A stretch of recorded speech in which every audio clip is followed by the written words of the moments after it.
அண்மை செய்தி. முன்னாள் அமைச்சர் செந்தில் பாலாஜி ஜாமீன் மனு மீதான விசாரணை நாளைக்கு ஒத்திவைக்கப்பட்டிருக்கிறது. அண்மை செய்தியாக பார்த்து வருகிறோம். இது குறித்த கூடுதல் விவரங்களோடு இணைகிறார் செய்தியாளர் மதியழகன். வணக்கம் மதியழகன், விவரங்கள்.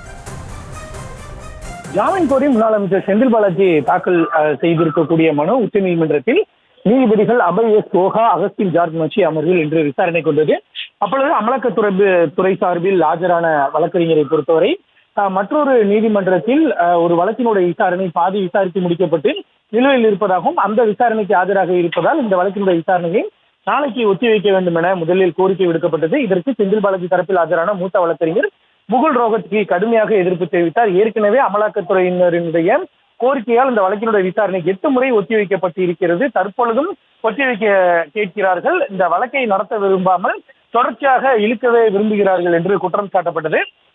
இதனையடுத்து வழக்கினுடைய விசாரணையை சிறிது நேரத்திற்கு நீதிபதிகள் ஒத்திவைத்தனர். இதனைத் தொடர்ந்து அமலாக்கத்துறை சார்பில் வாதங்கள் அடுத்து தொடங்கியது. அமலாக்கத்துறையை பொறுத்த வரைக்கும் இந்த வழக்கில் காட்டக்கூடிய ஆதாரங்கள் அனைத்துமே தங்களால் கைப்பற்றப்படவில்லை. செந்தில் பாலாஜியினுடைய வீடு, போக்குவரத்து துறை அலுவலகம் உள்ளிட்ட இடங்களில் இருந்து தமிழ்நாடு காவல்துறையால் கைப்பற்றப்பட்டதுதானே தவிர தங்களால் இதில் எந்த ஆவணமும் கைப்பற்றப்படவில்லை என தெரிவிக்கப்பட்டது.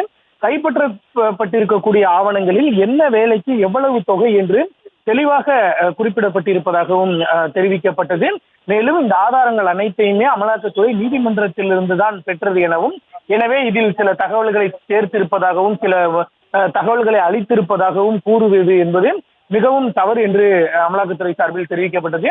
மேலும் அந்த யாருக்கு என்ன பணிகளை வழங்க வேண்டும் என்ற தேர்வு குழுவில் தான் இல்லை என்று செந்தில் பாலாஜி தெரிவித்திருக்கிறார். ஆனால் அவர் இந்த சம்பவத்தில் தொடர்பு பட்டதற்கான அனைத்து ஆதாரங்களும் தங்களிடம் இருப்பதாகவும் தெரிவிக்கப்பட்டது. தொடர்ச்சியாக மேலும் தனது அக்கவுண்டில் டெபாசிட் ஆன பணம் அனைத்துமே எம்எல்ஏவாக இருந்த பொழுது அந்த ஊதியம் மற்றும் விவசாயத்தினுடைய வருமானம் என்று செந்தில் பாலாஜி தரப்பில் தெரிவிக்கப்பட்டு இருக்கிறது.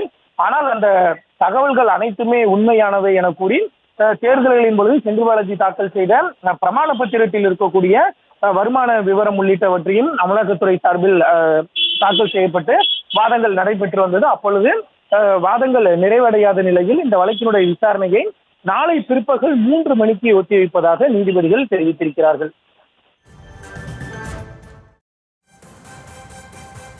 விவரங்களுக்கு நன்றி மதியழகன்.